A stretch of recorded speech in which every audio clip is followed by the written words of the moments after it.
One of our hopes of this series, one of the outcomes would be for people to gain a broader definition of the word stewardship.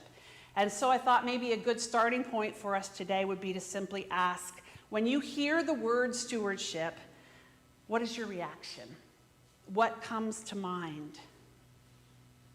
Think for a moment about that question and then pair up with one or two people nearby and share your reaction. What does the word stewardship mean to you when you hear it? There's no wrong answer. You turn to the person next to you or pair up and then we'll share.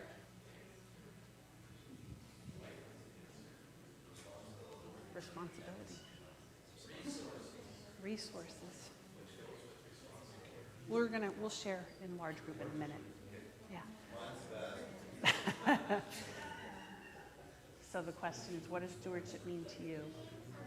Money. Okay, good. Good. Very good. All right, anybody willing to share? Anybody willing to share? What does stewardship mean to you? Resources. Thank you. Responsibility. Others. Giving. Very good. Thank you. Anyone else? Leadership in the church. Very good. Anything else? Sharing the bounty we receive. Excellent. See, there's no wrong answers. The only wrong answer would be to get up and leave. So that's our starting point. If you think about that for your own self, what is it that you think of when you hear that word? And hopefully after the next 4 weeks, maybe our definition, maybe our understanding of stewardship is a little more full or a little more broad. So the biblical term is often in the form of a noun, the word steward, meaning manager of a household, not the owner, but the manager, or a guardian, or an administrator of what belongs to someone else.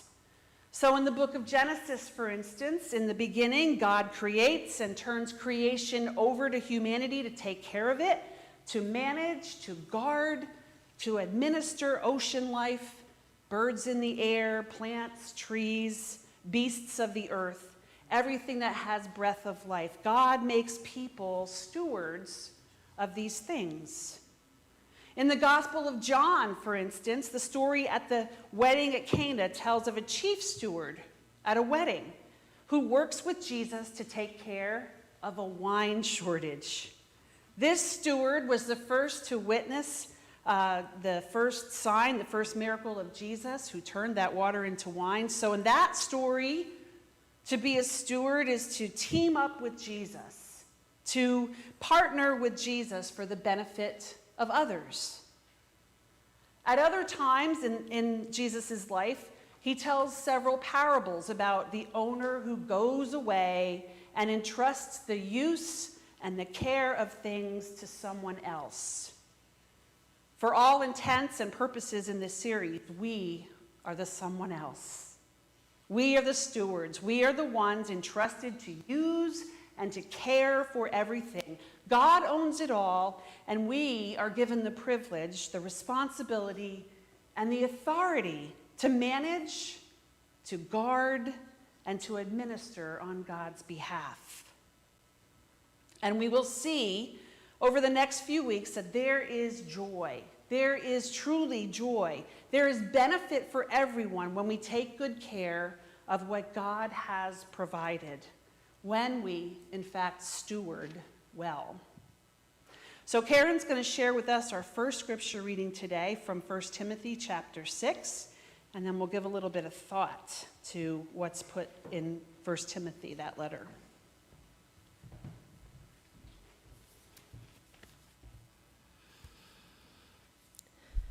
As for those in the present age are rich, command them not to be haughty, or to set their hopes on the uncertainty of riches, but rather on God, who richly provides us with everything for our enjoyment.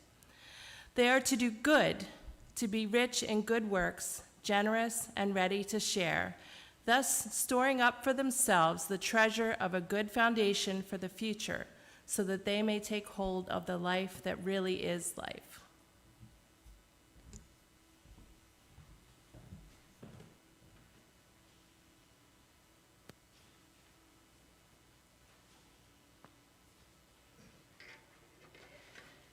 So in the year 1969, Coca-Cola launched its best-known slogan, "It's the real thing."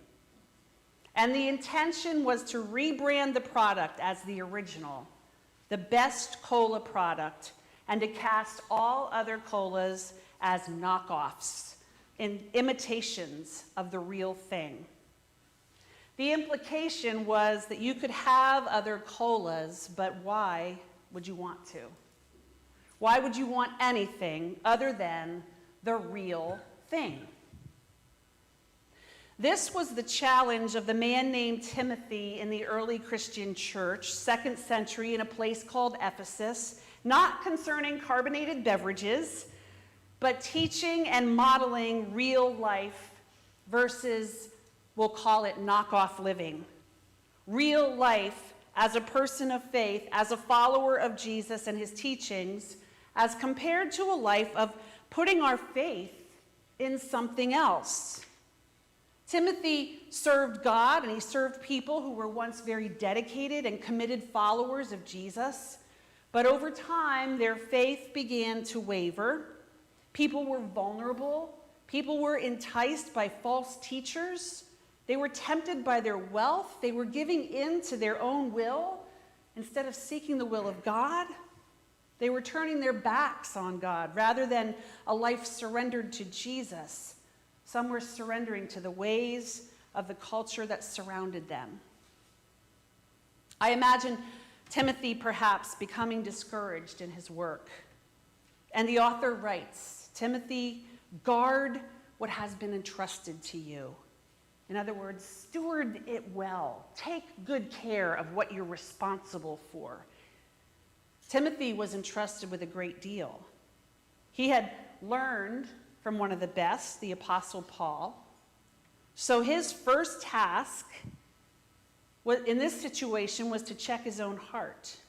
Was he living the life that is truly life? And then his work was to teach others. His was to be a voice that speaks the truth, that knockoff living really leads to nowhere good. When we put our hope in God above all else, that indeed comes with a certain freedom to truly live.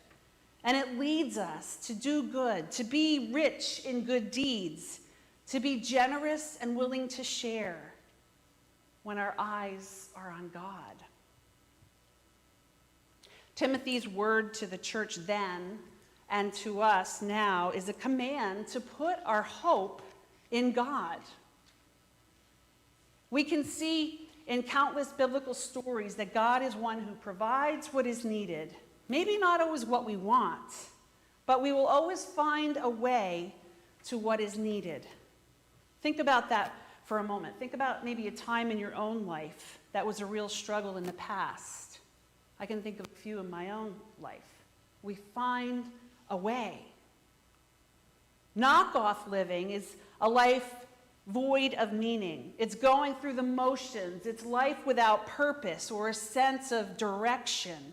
Knockoff living is life that is unattended time, talent, treasure, future. They all slip away almost automatically if we're not careful. And we could live that way. Many people do. But why would we want to? Why would we want anything other than the real thing? As we learn to place our hope in God and to steward, to take good care of all that God gives, we come to know the life that is truly life. It is the real thing.